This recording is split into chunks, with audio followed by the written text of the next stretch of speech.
ನಾವು ಕಾರ್ ಬಂದು ಇಳಿದ ತಕ್ಷಣ ಫುಲ್ ಅಟ್ಯಾಕ್ ಮಾಡ್ಬಿಟ್ಟು ನಾಯಿಗಳು ನಮ್ಗೆ ಹೋಗೋಕೆ ಆ ಕಡೆ ಈ ಕಡೆ ಹೋಗಕ್ಕೆ ಬಿಡ್ತಾ ಇಲ್ಲ ನಾಯಿಗಳು. ತುಂಬಾ ತೊಂದರೆ ಕೊಡ್ತಾ ಇದೆ ನಾಯಿಗಳು. ಚಿಕ್ಕ ಚಿಕ್ಕ ಮಕ್ಳುಗಳು ಇರ್ತಾರೆ, ಅವ್ರಿಗೆಲ್ಲ ಪಾಪ ತುಂಬಾ ತೊಂದರೆ ಆಗತ್ತೆ. ನಮ್ಮ ಟೂರಿಸಂ ಜನಗಳು ಎಲ್ಲ ಬರ್ತಾರೆ, ಎಲ್ರಿಗೂ ತೊಂದರೆ ಆಗುತ್ತೆ. ಅದರಿಂದ ಇದು ಆಡಳಿತ ಮಂಡಳಿಯವರು ಇದನ್ನ ತಗೊಳ್ಳೇಬೇಕು, ಕಾರ್ಯ ಕೈಗೊಳ್ಳೇಬೇಕು.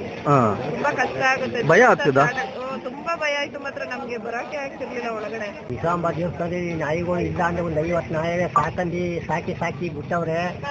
ಹಿಡೀರಿಯವ ಯಾರಿಗಾರು ಕಚ್ಚಿಬಿಟ್ರೆ ಯಾರು ಜವಾಬ್ದಾರಿ, ನೀವು ಜವಾಬ್ದಾರಿ ಆಯ್ತೀರಾ? ಬಂದು ಫಸ್ಟ್ ಹಿಡೀರಿಯವ 25 ನಾಯಿಗಳೇ ಮನುಷ್ಯರ ಮೇಲೆ ಬೀಳ್ತಾರೆ. ಬಿಸ್ಕೊಟ್ ಹಾಕಿ ರೂಢಿ ಮಾಡ್ಬಿಟ್ರೆ, ಅನ್ನ ಹಾಕಿ ಸಾಕಂದವ್ರೆ ಅವ ಎಲ್ಲ. ಮದ್ದು ಹಿಡೀರಿ ಬಂದು. ಈ ಜಾಗದಲ್ಲಿ ಬಂದಾಗ ನಾಯಿಗಳ ಹಾವಳಿ ತುಂಬಾ ಇದೆ. ಮತ್ತೆ ನಾವು ಕಾರು ಬೈಕು ಪಾರ್ಕ್ ಮಾಡಬೇಕಾದ್ರೆ ಎಲ್ಲ ಕಾರ್ ಮುಂದೆನೆ ಬಂದು ಗೊತ್ತಾಗ್ತಿದ್ದಂಗೆ ಬರ್ತಾನೆ ಇರ್ತವೆ. ನಾಯಿಗಳ ಹಾವಳಿ ಜಾಸ್ತಿ ಇದೆ.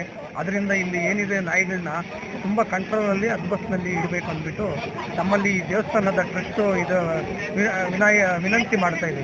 ಭಯನೇ ಬೇಕಾದಷ್ಟು ನಾಯಿಗಳಿದೆ ಇಲ್ಲಿ, ಅದರಿಂದ ಭಯ ಆಗ್ತಾ ಇದೆ.